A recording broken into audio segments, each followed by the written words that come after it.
विलियन नाम के चैप्टर की लेक्चर्स की सीरीज में आज का हमारा टॉपिक है अणुसंघ के गुणधर्म। दोस्तों, अणुसंघ के गुणधर्म जो है ये पूरा टॉपिक फोकस करेगा ठोस प्लस द्रव विलयन पर। मतलब इस पूरे टॉपिक में हम लोग विलेय के रूप में ठोस को लेंगे, ठोस हमारा विलेय रहेगा, और द्रव को हम विलायक के रूप में लेंगे। तो जब भी इस टॉपिक की बात आए तो माइंड में पहली बात जो आपको फिक्स करनी है वो ये है कि जो टॉपिक है ये ठोस प्लस द्रव विलयन के लिए है। मतलब विलेय ठोस होगा और विलायक द्रव होगा। इसका बेसिक सा उदाहरण है नमक का पानी। मतलब नमक को अगर आप पानी में घोलते हैं तो उसमें नमक जो है वो विलेय है और पानी जो है वो द्रव है। तो वो किस प्रकार का विलयन हुआ? ठोस प्लस द्रव। और उसी को लेकर के ये पूरा टॉपिक मैं आपको एक्सप्लेन करूंगा। शुरू करते हैं। अणुसंघ के गुणधर्म, जैसा कि नाम में है, अणु की संख्या पर निर्भर करने वाला गुणधर्म। मतलब ऐसे गुणधर्म जो इस बात पर निर्भर करते हैं कि आपने विलेय को कितना मिलाया है, उसकी संख्या पर निर्भर करते हैं। इस बात पर निर्भर नहीं करते हैं कि आपने किसको मिलाया है। उदाहरण के तौर पे अगर आपने 10 अणु मिलाए हैं NaCl के और 10 अणु मिलाए हैं AgCl के, तो दोनों का असर सेम आएगा। इस बात से कोई फर्क नहीं पड़ता कि NaCl है या AgCl है। मतलब प्रकृति पर निर्भर नहीं करता, संख्या पर निर्भर करता है। फिर से ऐसे गुणधर्म जो विलेय की संख्या पर निर्भर करते हैं, उसकी प्रकृति पर निर्भर नहीं करते हैं। सिंपल भाषा में आपने किसी को कितना मिलाया है, आपने ठोस को कितना मिलाया है, इस बात पर निर्भर करेगा। किसको ठोस के रूप में मिलाया है इस बात पर निर्भर नहीं करेगा। परिभाषा पढ़िए। वे सभी गुणधर्म जो विलयन में उपस्थित कुल कणों की संख्या तथा विलेय कणों की संख्या के अनुपात पर निर्भर करता है। मतलब इस बात पर निर्भर करता है कि विलेय को आपने कितना मिलाया है, न कि विलेय कणों की प्रकृति पर। किसको मिलाया इस पर निर्भर नहीं करता है। उसको हम बोलते हैं अणुसंघ के गुणधर्म। और दोस्तों ये 4 होते हैं: वाष्प दाब में आपेक्षिक अवनमन, क्वथनांक में उन्नयन, हिमांक में अवनमन और परासरण दाब। ये 4 तरह के होते हैं। इन चारों को हमको डिस्कस करना है। शुरू करते हैं वाष्प दाब में आपेक्षिक अवनमन से। देखिए, जो बात मैं आपको अब समझाने वाला हूं वो बात सभी जगह काम आएगी। इन सभी टॉपिक्स में वो बात काम आएगी। ध्यान से देखिएगा। मान लीजिए ये आपके पास एक पात्र है और इस पात्र में आपने शुद्ध जल भर रखा है। शुद्ध जल, और दूसरी भाषा में बोले दोस्तों तो शुद्ध विलायक। तो ये जो हमारा कंटेनर है जिसको हम पात्र बोल रहे हैं, बंद पात्र है, उसमें क्या भरा हुआ है? केवल शुद्ध जल। जैसा कि आपने इसके पहले के लेक्चर्स में पढ़ा है कि ये जल वाष्पित होगा और वाष्पित होने से एक टाइम बाद आ जाएगा साम्यावस्था, और जब साम्यावस्था आ जाएगी तो ये वाष्प प्रावस्था एक दाब लगाएगी जिसको आप क्या बोलोगे? साम्य वाष्प दाब। तो शुद्ध जल का, शुद्ध विलायक का जो वाष्प दाब है वो मान लीजिए है P1 तो P1 हो गया शुद्ध विलायक का वाष्प दाब। ठीक है दोस्तों। अब हमने क्या किया, इसके अंदर ठोस विलेय को मिला दिया। मान लीजिए हमने नमक को मिला दिया। तो ठोस विलेय मिलाने पर क्या होगा इस बात को समझने की कोशिश करें। अब ठोस विलेय को अगर आपने मिला दिया, इसका मतलब अब अकेला नमक नहीं है, अब अकेला पानी नहीं है। इसके अंदर पानी भी है और नमक भी है। इसके अंदर विलायक भी है और विलेय भी है। क्योंकि नमक एक ठोस है इसलिए उसका कोई भी योगदान नहीं होगा वाष्प दाब में। पानी द्रव है इसलिए उसका योगदान होगा वाष्प दाब के अंदर। डिफरेंस क्या आएगा? सतह को देखें। अगर अपन इस सतह को देखें तो इसकी सतह पे केवल जल के अणु है, परंतु अब आपने ठोस को उसके अंदर मिला दिया है। मतलब आपने विलायक में ठोस विलेय को मिला दिया है। तो अब जो सतह है उस सतह के ऊपर कुछ कण ठोस के भी आ जाएंगे। यह है ठोस विलेय, हमारे केस में नमक। फिर से अभी सतह पर सिर्फ कौन है? जल, जो कि वाष्पित हो सकता है। अब सतह पर कौन है? जल के साथ साथ ठोस विलेय। ये देखिए, ये ब्लैक डॉट से जो मैंने बनाया है ये ठोस विलेय है, नमक। अब इससे क्या हुआ? पहले सतह के ऊपर केवल जल था जो आराम से वाष्पित हो रहा था और वाष्प दाब लगा रहा था। अब सतह के ऊपर जल के साथ साथ कुछ कुछ जगह पर नमक भी आ गया है, और नमक क्योंकि ठोस है इसलिए उसका कोई भी योगदान नहीं है आपके वाष्प दाब में। इससे सीधी सीधी ये बात समझ में आती है कि अब जो विलयन का वाष्प दाब है वो पहले की तुलना में कम हो जाएगा। कम क्यों हो जाएगा? क्योंकि सतह के ऊपर अब ठोस विलय आ चुका है जिसका कोई भी योगदान नहीं है इसके अंदर वाष्प दाब में। तो अब जो भी थोड़ा बहुत पानी हमारा बचा है वो पानी बेचारा यहां से उड़ने की कोशिश करेगा और यहां से उड़ करके वाष्प में बदलेगा और वाष्प में बदलने के बाद फिर से दाब लगाएगा साम्यावस्था पे, जिसको हम बोलेंगे विलयन का वाष्प दाब। और विलयन का जो वाष्प दाब है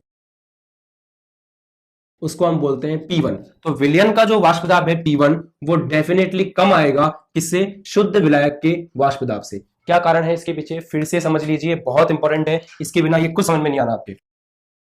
सतह के ऊपर केवल विलायक के कण हैं, आराम से उड़ रहे हैं, वाष्पित हो रहे हैं, वाष्प दाब आ रहा है। सतह के ऊपर विलायक के साथ साथ ठोस विलय के कण भी आ गए और ठोस विलय के कणों का कोई योगदान नहीं है वाष्प दाब में। तो क्या होगा? अब विलायक जो है वो सतह पर कम है तो कम उड़ेगा तो वाष्प दाब क्या आएगा? कम आएगा। तो इसलिए मैंने लिखा कि विलयन का जो वाष्प दाब है वो शुद्ध विलायक की तुलना में कम आ रहा है अगर अपन किसी ठोस विलय को इसके अंदर मिलाते हैं। तो मिला जुला करके वाष्प दाब में क्या हो गई? कमी हो गई। और इसी कारण से टॉपिक का नाम है वाष्प दाब में आपेक्षिक अवनमन। अब जितना ज्यादा आप नमक मिलाओगे उतना ही ज्यादा सतह पर नमक आएगा और जितना ज्यादा सतह पर नमक आएगा उतना कम जगह मिलेगी पानी को उड़ने के लिए और जितनी कम जगह पानी को उड़ने के लिए मिलेगी उतनी ही वाष्प दाब में कमी ज्यादा आएगी। क्योंकि यह गुणधर्म वाष्प दाब में जो कमी है, अवनमन का मतलब दोस्तों होता है कमी। तो वाष्प दाब में जो ये कमी है ये किस बात पर निर्भर करती है? ये निर्भर करती है कि आपने कितना नमक मिलाया है। क्योंकि जितना ज्यादा आप नमक मिलाओगे उतना ही ज्यादा सतह पर नमक आएगा और उतनी ही कमी आएगी वाष्प दाब में। इसलिए ये अणुसंख्य गुणधर्म का पहला टॉपिक है। ठीक है, मैं इसको लैंग्वेज में लिख देता हूं, फिर हम एक बार और पढ़ लेंगे। अब देखिए दोस्तों,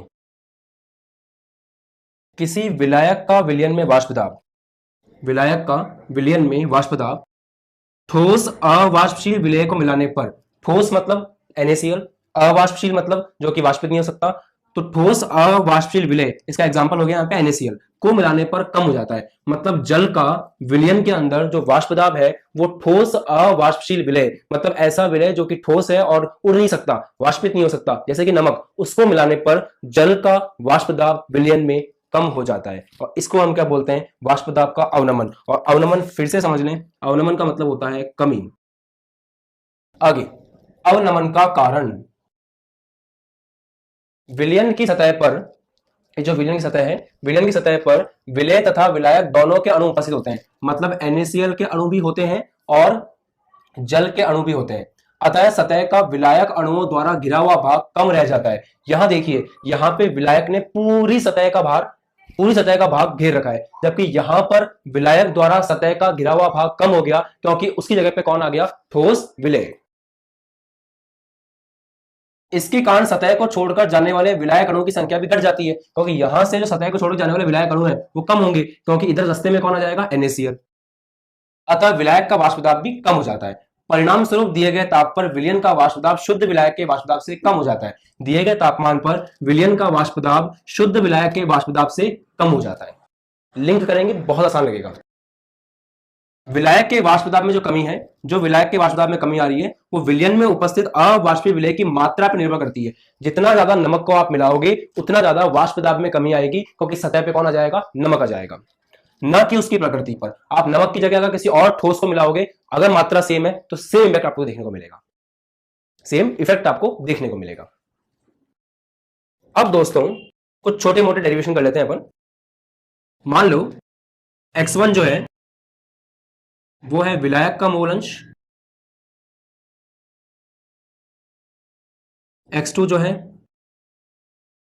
वो है विलय का मोल अंश और P1 तो आपने देख ही लिया, P1 क्या है? विलयन का वाष्प दाब।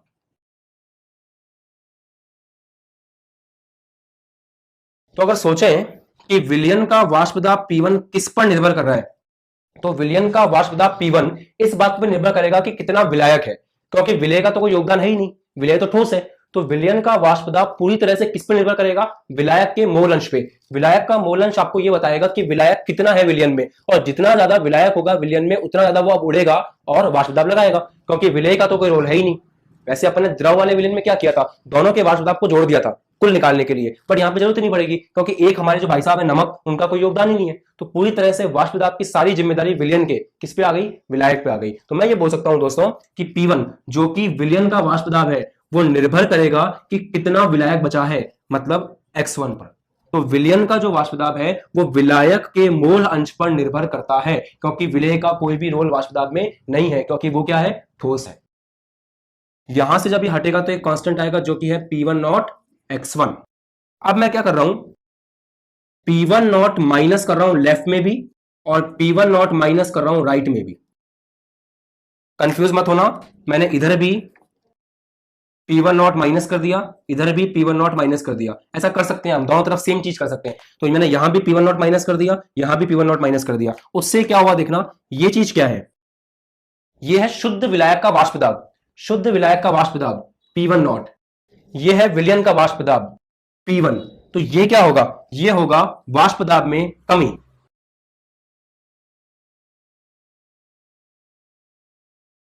ऐसा क्यों, क्योंकि P1 नॉट है शुद्ध विलायक का वाष्प दाब, P1 है विलयन का वाष्प दाब। शुद्ध विलायक का वाष्प दाब ज्यादा था, विलय मिलाने से क्या हो गया, कम हो गया। कम होकर कितना रह गया, P1 रह गया। तो अंतर कितने का आया, P1 नॉट माइनस P1। इसको लिख सकते हैं डेल्टा P। तो मैंने मान लिया कि वाष्प दाब में जो कमी है वो डेल्टा P है, जो कि कितनी है, P1 नॉट माइनस P1। तो डेल्टा P बराबर क्या आ गया, यहां से P1 नॉट कॉमन निकाल लो, 1 माइनस x1। तो डेल्टा P आ गया, यहां से P1 नॉट कॉमन निकाल लिया, 1 माइनस x1। अब इसके बाद दोस्तों हम जानते हैं कि x1 प्लस x2 कितना होता है, 1 होता है। तो x2 बराबर क्या हो जाएगा, 1 माइनस x1। हम जानते हैं कि x1 प्लस x2 1 होता है, ये मैंने आपको पढ़ा रखा है कि जितने भी आपके पास संघटक हैं उन सभी के मोल अंशों का योग 1 होता है। तो यहाँ पे x1 प्लस x2 कितना हो जाएगा, 1। तो मैंने x1 को उधर भेज दिया, तो x2 बराबर कितना आ गया, 1 माइनस x1। देखिए यहाँ पे लिखा हुआ है 1 माइनस x1, तो इसका मतलब इस समीकरण में डेल्टा P बराबर हो गया P1 नॉट x2 को 1 माइनस x1 को मैं लिख सकता हूं x2। तो कितना आ गया, ये डेल्टा P बराबर P1 नॉट x2। यहां से आप बोल सकते हो कि डेल्टा P जो है वो किस पर निर्भर कर रहा है, वो निर्भर कर रहा है x2 पर। और x2 क्या है, x2 है विलेय का मूलंश। क्या बात सीखने को मिली, डेल्टा P क्या है, डेल्टा P है वाष्प दाब में कमी। किसके समानुपाती आ रहा है, किस पे निर्भर कर रहा है, विलय के मोल अंश पे। थोड़ा सा डीप में समझोगे तो विलायक के वाष्प दाब में जो कमी आ रही है वो किस पे निर्भर कर रही है, विलय के मोल अंश पे। मतलब जितना ज्यादा आप विलय को मिलाओगे, जितना ज्यादा आप नमक को मिलाओगे, उतना ही ज्यादा वाष्प दाब में क्या आएगी, कमी आएगी। हम तो एक बेसिक सी चीज लेके चले थे, लास्ट में हमको क्या मिल गई, प्योर केमिस्ट्री। अब यहां से लेकर यहां तक के सफर को हम एक बार और तय करते हैं, वापस समझिए आराम से।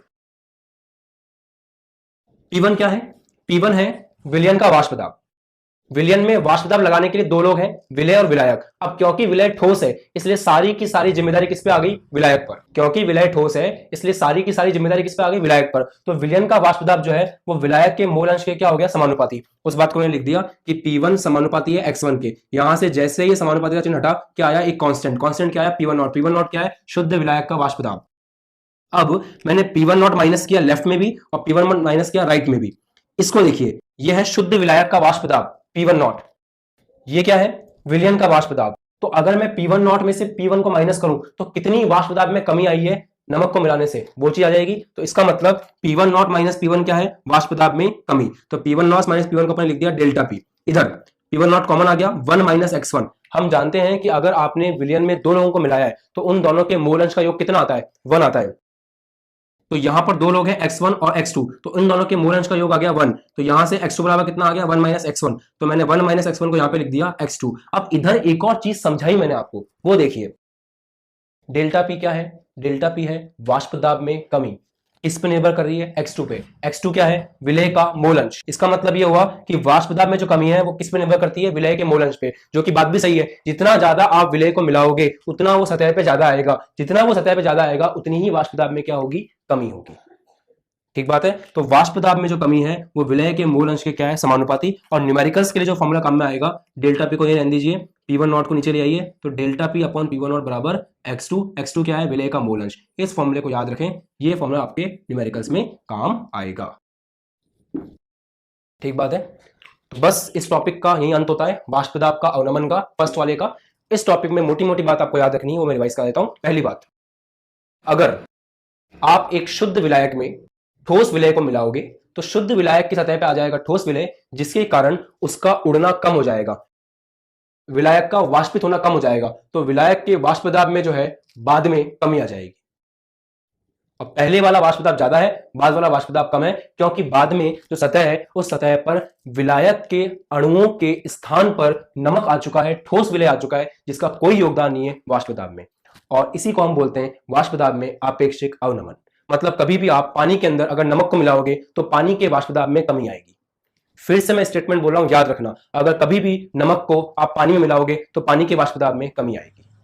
अब हम दूसरे वाले अनुसंग के गुणधर्म की तरफ चलते हैं। हाँ दोस्तों, अब हम समझते हैं क्वथनांक में उन्नयन।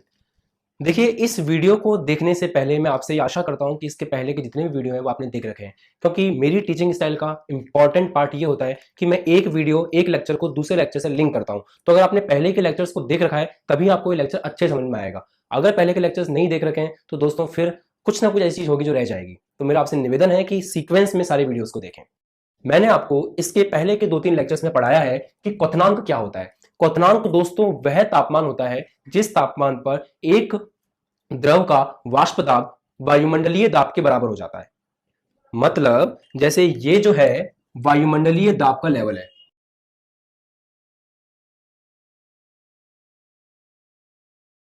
और मान लीजिए जल का वाष्प दाब ये है, जो हमारे कमरे में जल पड़ा है उस जल का वाष्प दाब ये है। तो जब तक इस जल के वाष्प दाब का मान इस वायुमंडलीय दाब के बराबर नहीं हो जाता तब तक आपका जल भाप में परिवर्तित नहीं होगा। ये कॉन्सेप्ट हम पहले पढ़ चुके हैं।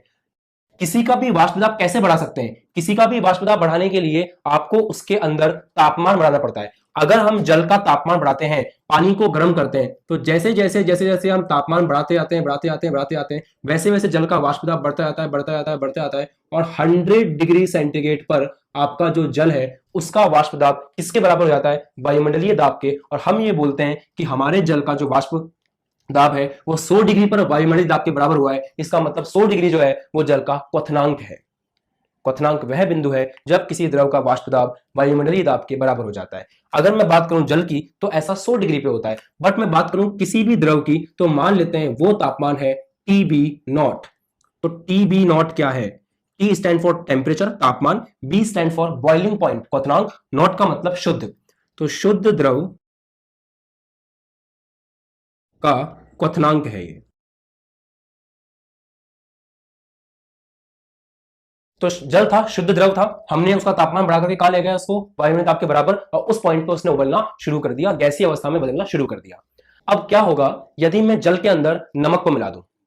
अभी इसके जस्ट कुछ मिनटों पहले मैंने आपको समझाया है कि अगर आप जल में नमक मिलाते हो तो जल का वाष्प दाब कम हो जाता है। उसका कारण यहां लिखा हुआ है। तो जल में जैसे ही हम नमक मिलाते हैं या किसी भी द्रव में जब हम अवाष्पशील ठोस विलय मिलाते हैं तो उसका जो वाष्प दाब है वो पहले से कम हो जाता है, क्योंकि सतह पर उसकी संख्या कम हो जाती है। बिल्कुल वैसे ही यहां पर भी अगर जल का वाष्प दाब का लेवल ये है तो जैसे ही हम विलयन की बात करेंगे, जिस विलयन के अंदर हमारा द्रव भी है, मतलब हमारा जल भी है और ठोस भी है विलय के रूप में, जैसे कि नमक, तो अगर आप जल में नमक मिलाओगे तो उसका वाष्प दाब पहले से कम हो जाएगा, जिसका कारण यहां पर लिखा हुआ है। अगर जल का वाष्प दाब पहले से कम हो गया विलयन बनने पर, तो इसका मतलब दोस्तों आपके लिए मेहनत बढ़ चुकी है, क्योंकि अब आपको इसको वायुमंडलीय दाब के बराबर ले जाने में ज्यादा तापमान देना पड़ेगा। पहले आपका द्रव यहां से यहां तक जाता था तो TB नॉट लेता था, अब आपका द्रव का वाष्प दाब जो है वो कम हो गया है, जिसके पीछे का कारण ये रहा। तो अब आपको इसको ऊपर उठाने में और ज्यादा मेहनत करनी पड़ेगी, क्योंकि आपके पास इतना टास्क बढ़ गया है, इतना टेम्परेचर आपको और देना पड़ेगा। तो अब इस बिंदु पर पहुंचने में मान लेते हैं इसका जो तापमान है वो TB लगता है। तो TB क्या है? TB है विलयन का क्वथनांक। और दोस्तों आप साफ साफ देख सकते हो कि विलयन का क्वथनांक जो है TB वो ज्यादा है किससे? TB नॉट से। इसका मतलब अगर आपने पानी के अंदर नमक को मिला दिया तो पानी का क्वथनांक बढ़ जाएगा, क्योंकि नमक मिलाते ही उसका वाष्प दाब कम हो जाएगा। अब उसको वायुमंडलीय दाब के बराबर जाने में ज्यादा मेहनत करनी पड़ेगी, मतलब TB जो कि विलयन का क्वथनांक है वो ज्यादा आएगा, किससे? शुद्ध विलायक के क्वथनांक से। और क्वथनांक में क्या हो गई? वृद्धि हो गई। इसलिए इस टॉपिक का नाम है क्वथनांक में उन्नयन। उन्नयन का मतलब ही होता है दोस्तों वृद्धि।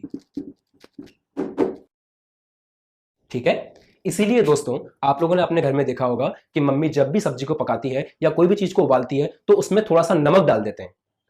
नमक क्यों डालते हैं? मैंने आपको इसके 2-3 लेक्चर्स में पहले पढ़ाया है कि अगर आप किसी भी चीज को गर्म कर रहे हो, पानी को गर्म कर रहे हो, उसमें आपने सब्जी डाल रखी है, तो जब तक पानी भाप में नहीं बदलेगा तब तक सारी ऊष्मा किसको मिलेगी? सब्जी को। तो हम ये चाहते हैं कि हमारी सब्जी पके, पानी नहीं उबले, तो हमने क्या किया? उसके अंदर नमक मिला दिया। नमक के मिलाने से क्या हुआ? जल का जो क्वथनांक है वो बढ़ गया। तो पहले जहां 100 डिग्री सेंटीग्रेड पे जल उबलता था, अब 105 पे उबलेगा। तो पहले जहां 100 से पहले पहले सब्जी को ऊर्जा मिलती थी, अब 105 तक मिलेगी, क्योंकि 105 के बाद तो सारी ऊर्जा कौन ले जाएगा? पानी। ये मैंने पहले वाले लेक्चर्स में पढ़ाया है आपको कि किस तरह से हम प्रेशर कुकर वगैरह यूज करते हैं। वो वाला आपको वीडियो देख लेना चाहिए, जो यहाँ पे आई बटन में आपको दिख रहा है। तो पॉइंट ये है कि हम पानी में नमक इसलिए मिलाते हैं ताकि हमारी सब्जी को टाइम मिले उबलने के लिए, क्योंकि जैसे ही आप पानी में नमक मिलाओगे उसका वाष्प दाब कम हो जाएगा और क्वथनांक बढ़ जाएगा, जिसके कारण अब लंबे टाइम बाद, लंबे ज्यादा तापमान के बाद में पानी उबलेगा। इसको हम बोलते हैं क्वथनांक में वृद्धि या फिर उन्नयन। इसको भी मैं पूरी तरह से लिख देता हूं, फिर हम एक बार और पढ़ लेंगे। देखिए, किसी द्रव का क्वथनांक बिंदु वह ताप है जिस पर उसका वाष्प दाब वायुमंडलीय दाब के बराबर हो जाता है। जब किसी अवाष्पशील पदार्थ को किसी द्रव में मिलाया जाता है तो द्रव के वाष्प दाब में कमी आ जाती है। ठीक बात है। अतः विलयन का वाष्प दाब वायुमंडलीय दाब के बराबर होने में अधिक ताप की आवश्यकता होती है। यहां अधिक ताप है, यहां पे कम ताप है। अतः विलयन का क्वथनांक शुद्ध विलायक की तुलना में बढ़ जाता है। विलयन का क्वथनांक शुद्ध विलायक की तुलना में बढ़ जाता है और इसको हम बोलते हैं क्वथनांक का उन्नयन, और इसको प्रदर्शित करते हैं डेल्टा टीबी से। अर्थात डेल्टा टीबी हो गया टीबी विलयन का जो कि ज्यादा है माइनस टीबी नॉट। तो ये वो अंतर है जो आपको देखने को मिलेगा किसमें? क्वथनांक में। अभी निर्भर किस बात पे करता है? तो सीधी सी बात है दोस्तों, जितना ज्यादा आप विलय को मिलाओगे, जितना ज्यादा आप नमक को मिलाओगे पानी में, उतना ही ज्यादा आपका जो वाष्प दाब है वो कम होगा। जितना ज्यादा वाष्प दाब कम होगा उतना ही आपका क्वथनांक बढ़ेगा। मतलब सीधा सीधा ये निर्भर करता है इस बात पे कि आपने विलय को कितना मिलाया है विलायक में। ओके, अब आपको इसके लिए इस चैप्टर के वीडियो सेकंड में जाकर के उस सांद्रता के पद को ढूंढना होगा जिसके अंदर विलय और विलायक का संबंध है। मेरे हिसाब से वो एक ही है, मोललता, क्योंकि मोललता होता है विलय के मोल अपॉन विलायक का द्रव्यमान। तो जितना विलायक में विलय ज्यादा मिला हुआ होगा उतना ही क्वथनांक ज्यादा आएगा। मतलब ये क्वथनांक में जो वृद्धि है वो सीधे सीधे समानुपाती है मोललता के। और एम क्या है? मोललता। मोललता आपको यह बताता है कि विलय कितना उपस्थित है विलायक में। तो जितना ज्यादा मोललता होगी इसका मतलब उतना ही ज्यादा विलय उपस्थित है विलायक में। जितना ज्यादा विलय विलायक में उपस्थित होगा उतना ही ये कमी आएगी और उतना ही क्वथनांक में वृद्धि होगी। सही बात है। यहां से जब हम हटाते हैं इसको तो एक कांस्टेंट आता है Kb, और दोस्तों Kb है क्वथनांक उन्नयन मतलब वृद्धि स्थिरांक। न्यूमेरिकल्स में ये आपको गिवन होगा।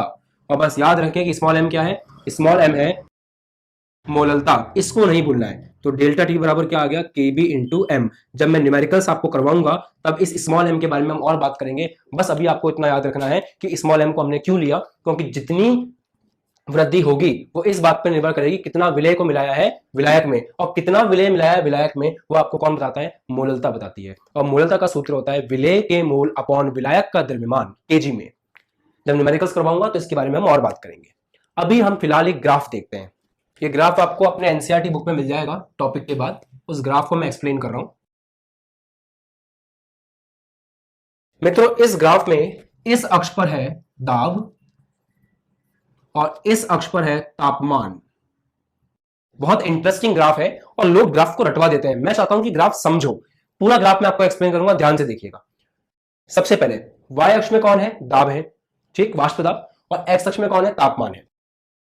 जो आपका वायुमंडलीय दाब है वो ये है, ये है वायुमंडल का दाब। मतलब ये जो रेड वाली लाइन है, ये रेड वाली लाइन किसकी है? वायुमंडलीय दाब की। और मान लो दोस्तों किसी तापमान पर जल का जो वाष्प दाब है, मान लेते हैं इस तापमान की बात कर रहा हूं, इस तापमान पे जो जल का वाष्प दाब है वो ये है, शुद्ध जल का। किसी तापमान पर शुद्ध जल का वाष्प दाब ये है। किसी तापमान पर शुद्ध जल के वाष्प दाब का ये जो लेवल है वो मैंने यहां पे दिखाया है। अब जैसे जैसे मैं तापमान बढ़ाऊंगा वैसे वैसे वाष्प दाब बढ़ेगा।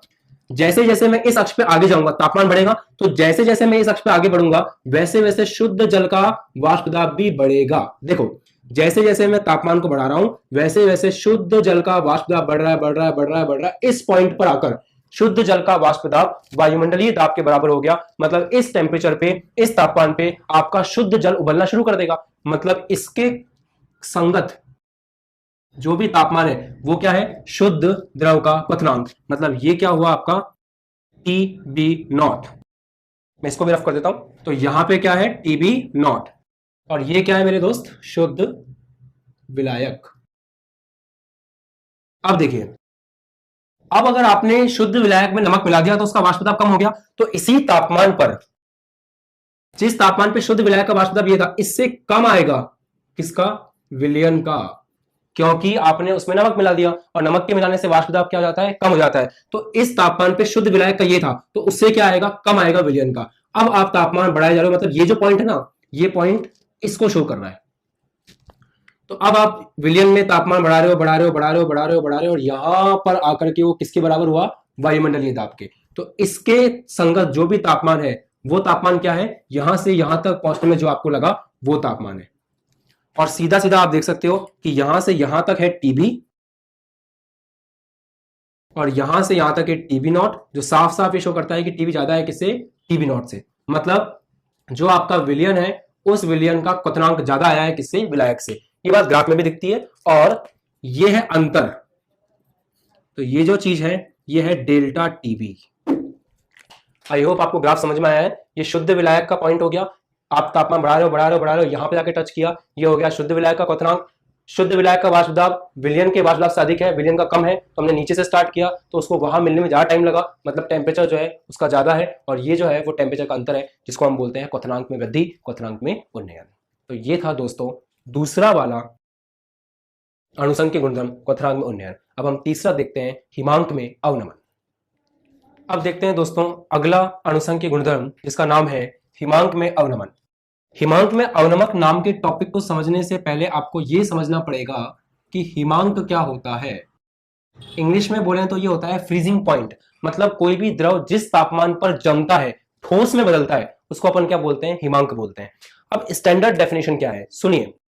जब एक द्रव प्रावस्था का वाष्प दाब ठोस प्रावस्था के वाष्प दाब के बराबर हो जाता है, तब आपका कोई द्रव जमता है। जैसे द्रव का वाष्प दाब जब वायुमंडलीय दाब के बराबर होता है तो वो उबलता है, बिल्कुल वैसे ही जब द्रव का वाष्प दाब ठोस प्रावस्था के वाष्प दाब के बराबर होता है तो वो जमता है। तापमान बढ़ाने पर वाष्प दाब बढ़ता है, और बढ़ते बढ़ते बढ़ते बढ़ते वायुमंडलीय दाब के बराबर होता है, और क्वथनांक बिंदु मिलता है, जिसपे वो अब द्रव से कहां जाएगा, गैस में जाएगा। जब तापमान को कम करते हैं तो तापमान को कम करने पर धीरे धीरे वाष्प दाब कम होते होते होते होते किसके बराबर आता है, ठोस प्रावस्था के, और उस समय आपको हिमांक बिंदु मिलता है, जिसपे अब आपका द्रव ठोस में बदलेगा। फिर से मोटी मोटी बात याद रखें, जो भी द्रव का वाष्प दाब है, तापमान बढ़ाओगे तो ऊपर जाओगे, ऊपर जाने पर वो वायुमंडलीय दाब के बराबर होगा, और आपको मिलेगा क्वथनांक बिंदु, गैस से द्रव से गैस में बदलने वाला बिंदु। और जब आप तापमान को कम करोगे तो धीरे धीरे वो नीचे जाएगा और आपको ठोस प्रावस्था मिलेगी। अगर वो एक बार उसका वाष्प दाब ठोस प्रावस्था के वाष्प दाब के बराबर हो गया तो वो जम जाएगा, मतलब नीचे आपको क्या मिलेगा, हिमांक बिंदु। परिभाषा पढ़िए, किसी पदार्थ का हिमांक वह तापमान है जिस पर द्रव प्रावस्था का या द्रव अवस्था का वाष्प दाब ठोस अवस्था के वाष्प दाब के बराबर होता है। अर्थात एक विलयन का तभी हिमीकरण होता है जब उसका वाष्प दाब ठोस विलायक के वाष्प दाब के बराबर हो जाता है। फिर से पढ़ लो, किसी पदार्थ का हिमांक वह तापमान है जिस पर द्रव अवस्था का वाष्प दाब ठोस अवस्था के वाष्प दाब के बराबर होता है। अर्थात एक विलयन का तभी हिमीकरण होता है जब उसका वाष्प दाब ठोस विलायक के वाष्प दाब के बराबर हो जाए। अब मान लो आपका शुद्ध जल यहां पर है, शुद्ध विलायक है जैसे कि जल, और यह है ठोस प्रावस्था का वाष्प दाब। अब जैसे जैसे आप तापमान कम करोगे वैसे वैसे द्रव का तापमान कम होगा, और जब वो इस लाइन को टच कर लेगा तो उसका हिमीकरण हो जाएगा, वो द्रव से ठोस में बदल जाएगा। तो ये हो गया TF0। T स्टैंड फॉर तापमान, F फॉर फ्रीजिंग, फ्रीजिंग मतलब जमना, हिमांक, नॉट फॉर शुद्ध। तो ये हो गया शुद्ध विलायक का हिमांक बिंदु। अब समझिएगा दोस्तों, अगर आपने नमक को पानी में मिला दिया, फिर से वही बात, जब आप नमक को पानी में मिलाते हो तो वाष्प दाब कम हो जाता है। तो ये था आपका शुद्ध विलायक का वाष्प दाब। जैसे ही इसमें नमक मिला करके आपने विलयन बनाया,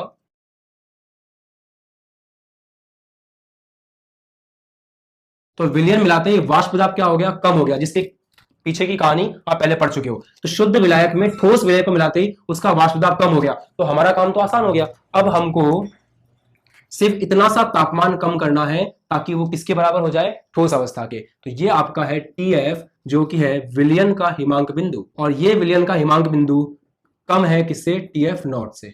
यहां आपको ज्यादा तापमान कम करना पड़ा था या थोड़ा सा कम करने में काम हो गया, मतलब हिमांक में जो है वो कमी आई है। अवनमन का मतलब ही होता है दोस्तों कमी।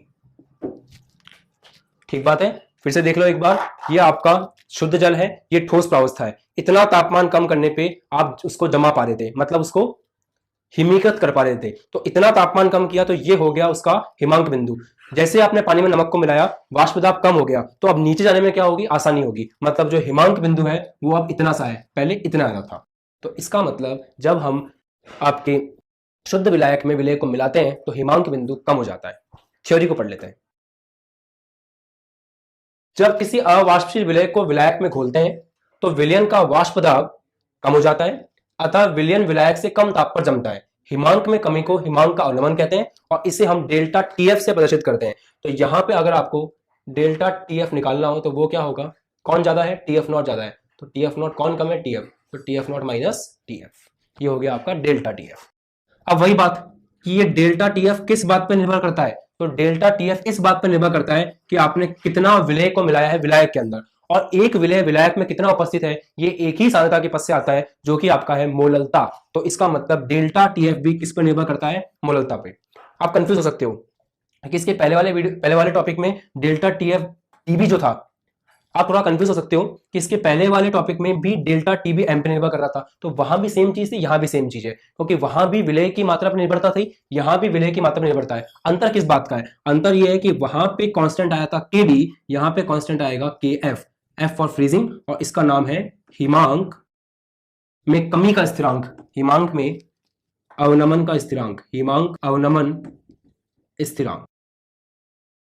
ठीक बात है। तो हिमांक में कमी इस बात पर निर्भर करती है कि कितना विलय उपस्थित है विलायक के अंदर, और वो आपका बताता है मोललता, मोललता जो कि होता है विलय का मोल अपॉन विलायक का द्रव्यमान kg में। अब इसका भी हम ग्राफ देख लेते हैं। अब हम समझते हैं दोस्तों ग्राफ को। इस ग्राफ में भी इधर दाब है और इधर तापमान है, और यह है ठोस विलायक वाली लाइन। जैसे इसके पहले वाले डायग्राम में आपके पास वायुमंडलीय दाब वाली लाइन थी, इस बार आपके पास है ठोस विलायक वाली लाइन। ये ठोस विलायक के वाष्प दाब की लाइन है। अब किसी भी तापमान पर आपके शुद्ध विलायक का वाष्प दाब ये है, देख लो आप, किसी भी तापमान पे शुद्ध विलायक का वाष्प दाब इस लेवल से ऊपर है, इस लेवल से ऊपर है। जैसे जैसे तापमान कम करते जाएंगे शुद्ध विलायक का वाष्प दाब कम होता जाएगा, और जैसे वो इससे टकरा जाएगा वैसे आपको क्या मिल जाएगा, TF नॉट। तो ये शुद्ध विलायक का वाष्प दाब है इस तापमान पे, मैं धीरे धीरे तापमान को कम कर रहा हूं और विलायक का वाष्प दाब भी कम हो रहा है। मैं जैसे जैसे तापमान को कम कर रहा हूं विलायक का वाष्प दाब भी कम हो रहा है, और कम होते होते होते होते इस बिंदु पे दोनों टकरा गए। तो इस बिंदु पर जो तापमान है वो क्या है, TF नॉट। मतलब इतने तापमान के ऊपर शुद्ध विलायक जमेगा, तो ये हो गया शुद्ध विलायक। अब दोस्तों जिस भी तापमान पे आपने शुद्ध विलायक का ये पॉइंट लिया था, ये वाला, उसी तापमान पे अगर आप विलयन का देखोगे तो आपको कम मिलेगा, क्योंकि शुद्ध विलायक से विलयन का कम है, क्योंकि नमक को मिला दिया है हमने ठोस विलय को मिला दिया है। तो जिस तापमान पे विलायक का ये था उससे कम होगा किसका, विलयन का। तो ये पॉइंट ये वाला है, ये पॉइंट ये वाला है। अब जैसे जैसे मैं विलयन के तापमान को कम करूंगा, अब जैसे जैसे मैं विलयन के तापमान को कम करूंगा वैसे वैसे उसका वाष्प दाब कम होता जाएगा, और जैसे ही वो ठोस के बराबर हो गया वो जम जाएगा। तो मैं विलयन के तापमान को कम कर रहा हूं, उसका वाष्प दाब भी कम हो रहा है, और धीरे धीरे कम होते होते यहां पे दोनों टकराते हैं। तो ये जो है ये आपका है TF। आप देख सकते हैं कि ये हिमांक बिंदु है किसका, विलयन का, और ये है विलायक का। तो इसका मतलब ये हो गया कमी आई है, कम तापमान पे जम रहा है विलयन और ज्यादा तापमान पे जम रहा है आपका विलायक। तो ये जो कमी है ये कमी है डेल्टा TF, और ये जो है ये शुद्ध विलयन का है, और ये जो है ये विलयन का है। ये कमी है, ये विलयन, ये विलायक। आई होप आपके ग्राफ समझ में आया है। किसी निश्चित तापमान पे विलायक का ये था, कम करते करते जैसे इसके बराबर हो गया वो जम गया। विलयन का उसी तापमान पे कम था, तो मैंने कम से स्टार्ट किया, जमाया, तापमान कम करता गया, दाब कम होता गया, और इस बिंदु पर टकराया। तो इस पे कौन जम गया, आपका विलयन। तो आपने देखा कि विलयन कम तापमान पे जम रहा है और विलायक ज्यादा तापमान पे जम रहा है। ये था हिमांक में अवनमन।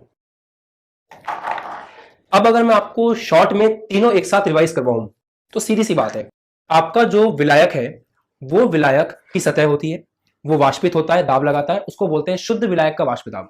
जैसे ही उसमें आप नमक मिलाते हो सतह पर नमक आ जाता है, जिससे विलायक की जगह कम हो जाती है और वाष्प दाब में कमी आती है। वाष्प दाब का लेवल पहले ये था, वायुमंडलीय दाब का ये था, तो ऊपर जाने में इतना तापमान देना पड़ता था। जैसे ही आपने नमक को मिला दिया, वाष्प दाब शुद्ध विलायक का कम हो गया, विलयन का कम हो गया, तो अब आपको ज्यादा मेहनत करनी पड़ेगी। यह कहलाता है क्वथनांक का उन्नयन। हिमांक क्या होता है, जो आपका विलायक का वाष्प दाब है, जब वो ठोस प्रावस्था के वाष्प दाब के बराबर हो जाएगा तो वो जम जाएगा, उसके लिए आपको तापमान कम करना पड़ता है। तो जैसे ही आपने नमक मिला दिया, नमक मिलाते ही क्या हुआ, जो आपका वाष्प दाब था ठोस मिलाते ही वो वाष्प दाब कम हो गया, जिससे आपको कम मेहनत करनी पड़ती है नीचे जाने के लिए, और इसलिए आपके हिमांक में कमी आती है। इसका प्रैक्टिकल एग्जांपल, मम्मी खाना बनाने के लिए सब्जी जब उबालती है तो उसमें नमक मिला देती है ताकि क्वथनांक बढ़ जाए और सब्जी को ऊर्जा मिले। और जब पहाड़ी इलाकों में, ठंडे इलाकों में जब सड़कों पे बर्फ जम जाती है तो उसको हटाने के लिए हम नमक डाल देते हैं, क्योंकि नमक डालने से क्या होगा, जो हिमांक है वो कम हो जाएगा और कम तापमान पर भी वो पिघल जाएगा, और इस कारण से हम उसकी हेल्प ले सकते हैं सड़कों को साफ करने के लिए। तो इसका ये प्रैक्टिकल यूज था। ये तीन हमने अणुसंख्यक गुणधर्म में लास्ट वाला अणुसंख्यक गुणधर्म हम पढ़ रहे हैं, जिसका नाम है परासरण दाब। परासरण दाब को समझने से पहले हम परासरण को समझेंगे। ये हमारे सामने दो पात्र हैं, इन दोनों पात्रों के बीच में यहां पर हमने एक झिल्ली लगा रखी है, जिस झिल्ली का नाम है SPM, बोले तो सेमी परमिएबल मेम्ब्रेन, अर्थात अर्ध पारगम्य झिल्ली। इसके बारे में भी बात करेंगे अपन की ये क्या होती है। इस झिल्ली के इस तरफ हमने शुद्ध जल भर रखा है, शुद्ध जल, और झिल्ली के इस तरफ हमने जल प्लस ठोस विलय जैसे कि नमक का विलयन बना रखा है। इस जगह शुद्ध जल है और इस पात्र में जल और नमक का विलयन है, दोनों की मात्रा बराबर है। अब हम एक पॉइंट डिस्कस करते हैं। अगर इसको मैं A नाम दूं और इसको B नाम दूं, तो A वाले पात्र में शुद्ध जल है, अर्थात यहां विलयन की सांद्रता निम्न है। देखिए, विलयन की सांद्रता निम्न होने का मतलब क्या है, विलयन दो लोगों से मिलकर बनता है, विलेय से और विलायक से। तो अगर आपके पास केवल विलायक है, आपने विलेय को नहीं मिला रखा है, इसका मतलब यह है कि विलयन की सांद्रता कम है। इस वाले केस में विलयन की सांद्रता बिल्कुल ही कम है, क्योंकि यहां पे केवल शुद्ध जल है, आपने विलेय को मिलाया ही नहीं है। इधर देखा जाए तो पात्र बी में विलयन की सांद्रता अधिक है। विलयन की सांद्रता अधिक क्यों है, उच्च क्यों है, क्योंकि आपने यहां पे किसको मिला रखा है, नमक को। तो नमक को मिलाने से जितना ज्यादा हम विलेय को विलायक में घोलते जाते हैं, उतना ही ज्यादा विलयन की सांद्रता बढ़ती है। जितना हम विलेय को कम करते जाते हैं, उतना ही सांद्रता विलयन की कम होती है। देखिए, आपको समझना पड़ेगा कि यहां पे विलयन की सांद्रता कम क्यों है और यहां पे विलयन की सांद्रता ज्यादा क्यों है। फिर से, यहां विलयन की सांद्रता ज्यादा इसलिए है क्योंकि विलेय उपस्थित है, यहां विलयन की सांद्रता कम इसलिए है क्योंकि विलेय अनुपस्थित है। जितना ज्यादा विलय मिलाओगे विलायक में, उतना विलयन की सांद्रता बढ़ेगी। ये बात दिमाग में फिट करें। दूसरी बात, यहां पर विलायक की सांद्रता उच्च है,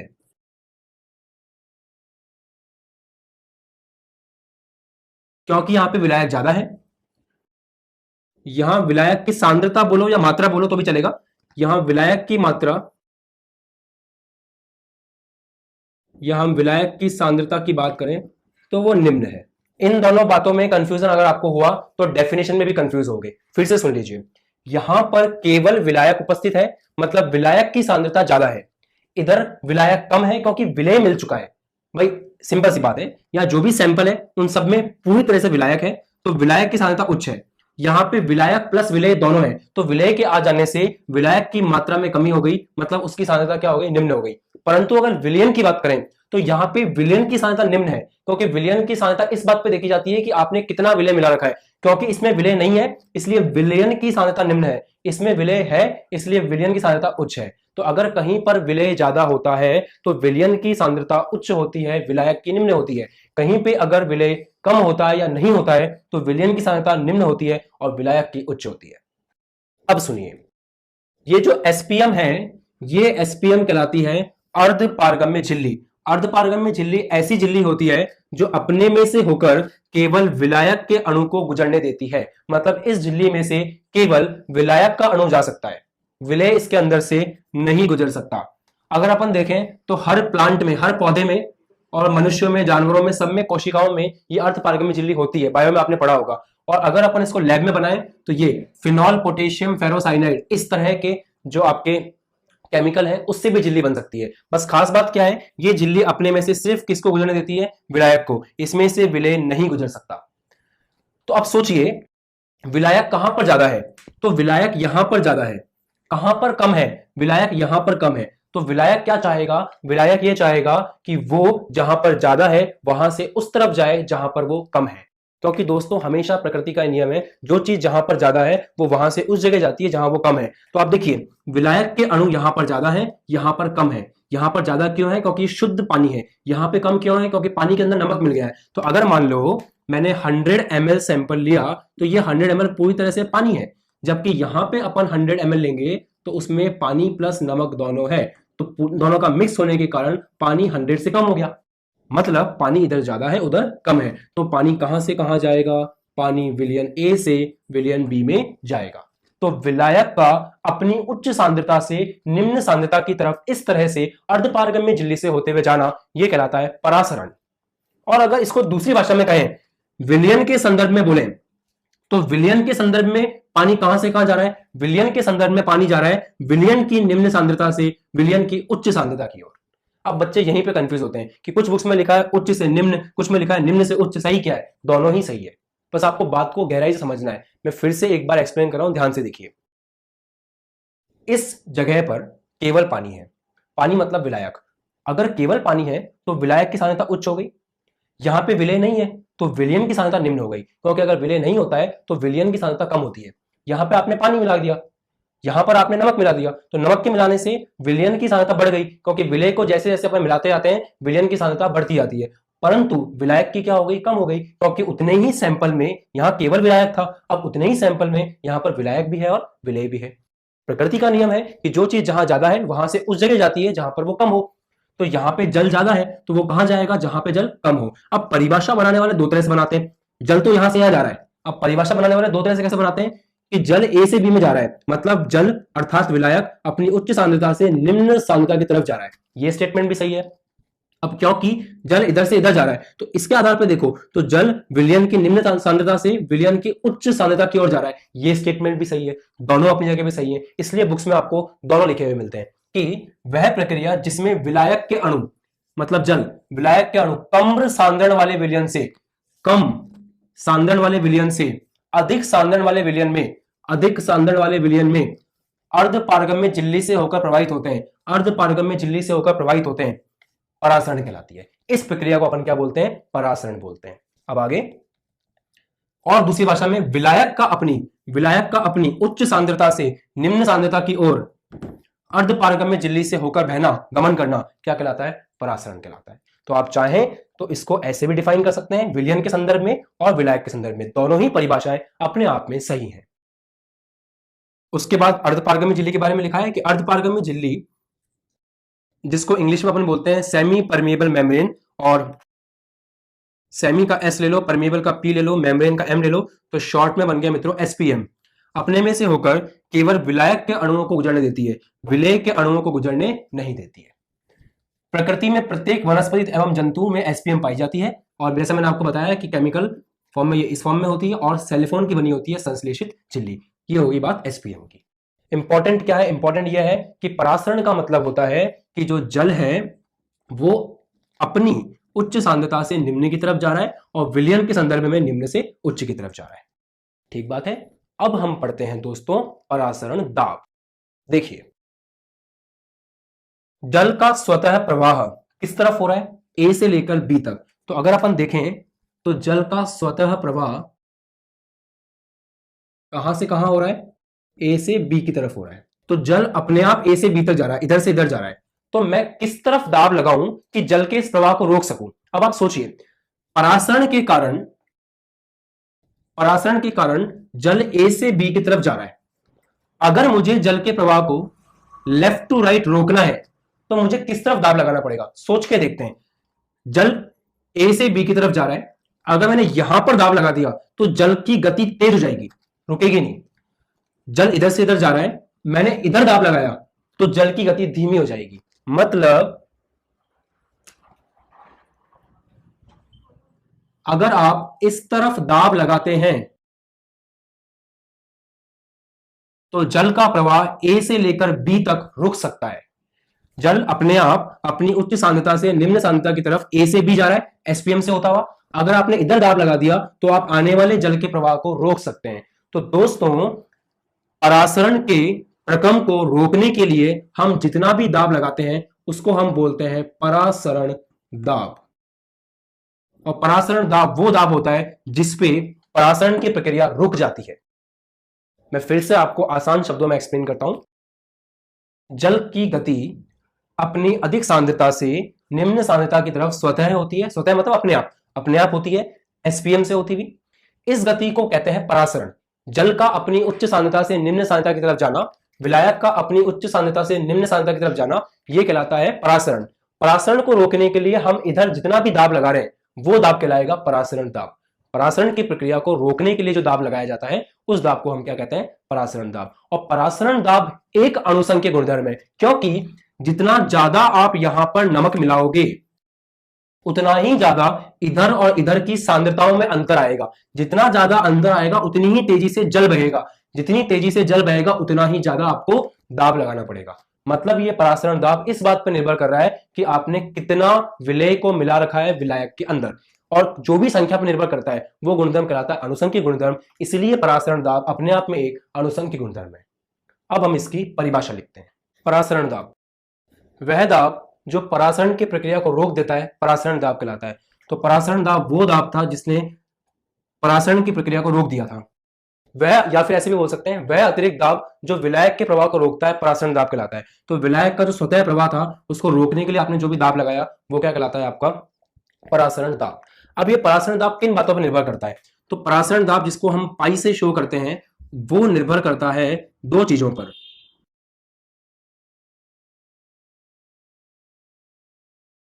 एक तो विलयन की सांद्रता पर, दूसरा तापमान पर। सी है विलयन की सांद्रता, और विलयन की सांद्रता पर किस तरह से निर्भर करता है, देखिए। जितना ज्यादा विलयन की सांद्रता होगी उतना ही ज्यादा विलय मिलावा होगा विलायक में। जितना ज्यादा विलायक में विलय मिलावा होगा उतना ही ज्यादा अंतर होगा यहां पर और यहां पर विलायक की मात्रा में। और जितना मात्रा में अंतर होगा उतना ही तेजी से गति करेगा ए से लेकर बी तक जल, और जितना तेजी से गति करेगा उतना ही ज्यादा आपको लगाना पड़ेगा परासरण दाब।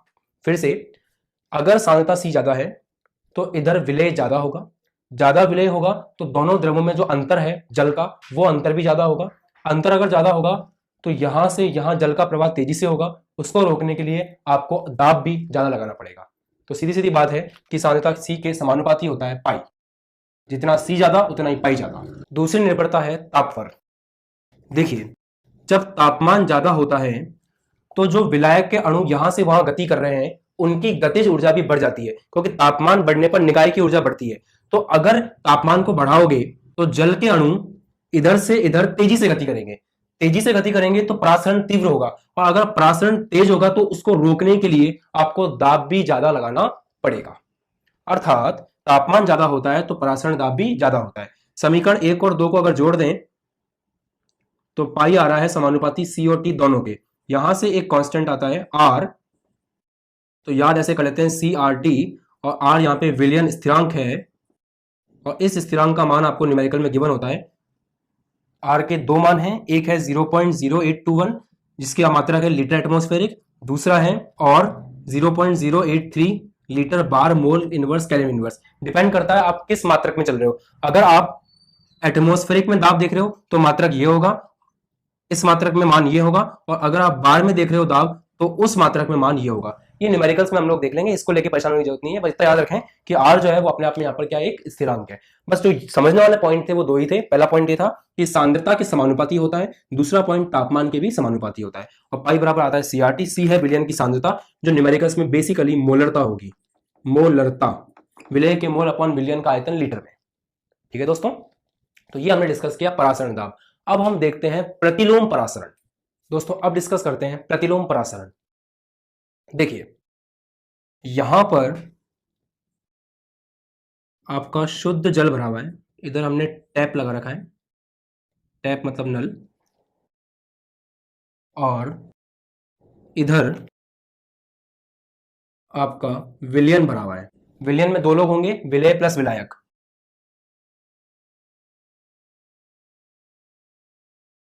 और इस बार ये हमारा है समुद्री जल, और आप जानते हैं समुद्री जल में विलेय होते हैं बहुत सारे लवण जैसे कि नमक, और विलायक होता है जल। अब अगर यहां पर हम लोग कुछ भी नहीं करेंगे तो अपने आप जो शुद्ध जल है वो यहां से, ये वही विलयन ए है, ये विलयन बी है, तो शुद्ध जल यहां से यहां जाएगा, जिसको हम बोलते हैं परासरण। क्योंकि यहां पे जल ज्यादा है, उधर जल कम है, क्योंकि वहां पे विलय भी आ चुका है, तो जल की मात्रा कम हो गई है, तो जल अपनी अधिक मात्रा से कम मात्रा की तरफ इस अर्धपारगमी झिल्ली से होता हुआ जाएगा, जिसको हम क्या बोलते हैं, परासरण। अब अगर मैं इधर दाब लगा दूं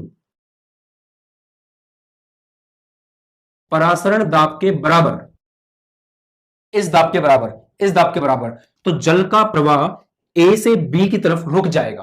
क्योंकि परासरण दाब वो दाब होता है जिससे परासरण की प्रक्रिया को रोका जा सकता है। तो जल अपने आप यहां से यहां जा रहा था, मैंने पाई दाब लगा के उसका प्रवाह रोक दिया। परंतु अब क्या होगा यदि मैं पाई से ज्यादा दाब लगाऊं? भाई पाई दाब जो है वो जल के प्रवाह को यहां से यहां रोक देगा अपने आप। अगर मैं पाई दाब से ज्यादा दाब लगाऊंगा तो फिर उल्टा प्रवाह स्टार्ट होगा, और अब आपका जो जल है वो यहां से यहां जाएगा। फिर से इस स्थिति में जल की सांद्रता यहां पर ज्यादा है, यहां पर कम है, तो जल अपनी अधिक मात्रा से कम मात्रा की तरफ स्वतः जाएगा। फिर से यहां पर जल की मात्रा ज्यादा है, यहां पर कम है, तो जल स्वतः अपनी अधिक मात्रा से कम मात्रा की तरफ जाता है, जिसको हम परासरण कहते हैं।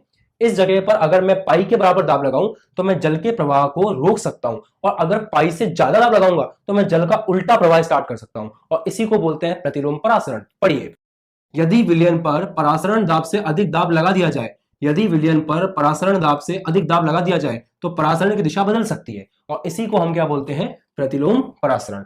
उपयोग क्या है? उपयोग बहुत साफ है, ये समुद्री जल है, अगर आपने परासरण दाब से ज्यादा दाब लगाया तो क्या होगा, इस समुद्री जल में से जल निकल करके इधर आ जाएगा, और लास्ट में क्या बचेगा, लवण। तो एक तरह से अपन ने परासरण दाब से अधिक दाब लगा करके लवणीय जल को, जिस जल में लवण मिला हुआ था उसमें से शुद्ध जल को बाहर निकाल लिया, और पीछे सिर्फ कौन छूट जाएगा, लवण। तो इस प्रकार समुद्री जल को शुद्ध करने में, उसमें से लवण को अलग करने में हम इसकी मदद ले सकते हैं। यही लिखा है, इसका उपयोग समुद्री जल के विलवणीकरण, लवण को हटाना में किया जाता है, अर्थात विभिन्न लवण युक्त जल को पीने योग्य बना लिया जाता है। क्योंकि अगर आप परासरण दाब से ज्यादा दाब लगाओगे तो जल यहां से यहां आ जाएगा और पीछे लवण छूट जाएगा, क्योंकि एसपीएम जो है वो लवण को आने नहीं देगी। तो ये होता है दोस्तों प्रतिलोम परासरण। अब हम तीन प्रकार के विलयनों का अध्ययन कर लेते हैं, अति परासरी विलयन, अल्प परासरी विलयन और समपरासरी विलयन। फिर ये टॉपिक खत्म हो जाएगा। देखिए, समपरासरी, अल्प परासरी तथा अति परासरी विलयन बहुत सिंपल है दोस्तों। अगर दो विलयनों का परासरण दाब बराबर है तो फिर वो कहलाते हैं समपरासरी विलयन। अगर आपको दो विलयन दिए गए जिनका परासरण दाब बराबर है तो आप कहेंगे कि ये समपरासरी विलयन है। दूसरा, अगर आपको दो विलयन दिए गए हैं और उन दो विलयनों का परासरण दाब बराबर नहीं है तो जिसका परासरण दाब ज्यादा है उसको आप बोलते हैं अति परासरी, और जिसका परासरण दाब कम है उसको आप बोलते हैं अल्प परासरी। तो बहुत सिंपल था, दो विलयनों में जिस विलयन का परासरण दाब कम है उसको बोल दीजिए अल्परासरी, और जिसका अधिक है उसको बोल दीजिए अति परासरी। अब यहां पर समझने वाली एक बात है कि समपरासरी जो विलयन होते हैं उनके अंदर परासरण नहीं हो सकता, क्योंकि अगर दो विलयनों का दाब बराबर है, परासरण दाब बराबर है, तो यहां से यहां पर कोई भी विलायक मूव नहीं करेगा। तो समपरासरी विलयनों में कभी भी परासरण नहीं होता है। हमारी जो रुधिर होता है, जो हमारा खून होता है, उस खून के अंदर जो सोडियम क्लोराइड का विलयन है उसकी सांद्रता होती है 0.9 weight by volume. Weight by volume क्या होता है वो मैंने आपको बता रखा है फर्स्ट लेक्चर के अंदर, कि अगर आप हमारे रुधिर को देखो तो उसमें 0.9 ग्राम NaCl मिलेगा 100 ml रुधिर में, 100 ml विलयन में। ये इसका मतलब होता है। तो हमारे रुधिर में 0.9 वेट बाय वॉल्यूम होता है सोडियम क्लोराइड। तो अगर आपने कभी नोटिस किया हो तो हॉस्पिटल्स वगैरह में जो ड्रिप चलती है उस ड्रिप के पीछे एक बार देखना, उस ड्रिप के पीछे लिखा होता है 0.9 वेट बाय वॉल्यूम। इसका मतलब यह है कि वो ड्रिप जो है वो हमारे रुधिर के साथ में समपरासरी होती है। उसका भी वही सांद्रता है, जो सांद्रता हमारी रुधिर की है, तो उसके हिसाब से पाई बराबर CRT, सी सांद्रता वही है, R constant, T temperature same हो गया, तो पाई 1 बराबर पाई 2 हो जाएगा। मिला जुला करके जो हमारे खून के अंदर वो लोग सोडियम क्लोराइड का जो सॉल्यूशन होता है उसको लगाते हैं, जिसको हम लोग ड्रिप बोलते हैं, तो वो ड्रिप जो लगाते हैं उस ड्रिप की सांद्रता कितनी होती है, 0.9 वेट बाय वॉल्यूम, वही जो हमारे रुधिर की होती है, ताकि उन दोनों के मध्य कोई भी मिसमैच नहीं हो, क्योंकि अगर उनके बीच में थोड़ा भी ऊपर नीचे हुआ तो फिर वो अल्प पराशरी और अति पराशरी हो जाएगा और हमारी कोशिकाएं संकुचित हो जाएंगी, उसको एक्सेप्ट नहीं करेंगी और हमारी बॉडी में रिएक्शंस होंगी। इसलिए वही सांद्रता रखी जाती है जो सांद्रता हमारे रुधिर की होती है, ताकि कोशिकाओं पे कोई प्रभाव नहीं पड़े और वो हमारे खून में आसानी से मिल सके। तो समपराशरी विलयन में कोई भी परासरण नहीं होता, उसका मैंने आपको प्रैक्टिकल यूज भी बता दिया। इस तरह से दोस्तों परासरण, परासरण दाब, प्रतिलोम परासरण, अल्प पराशरी, अति पराशरी और समपराशरी, ये सारे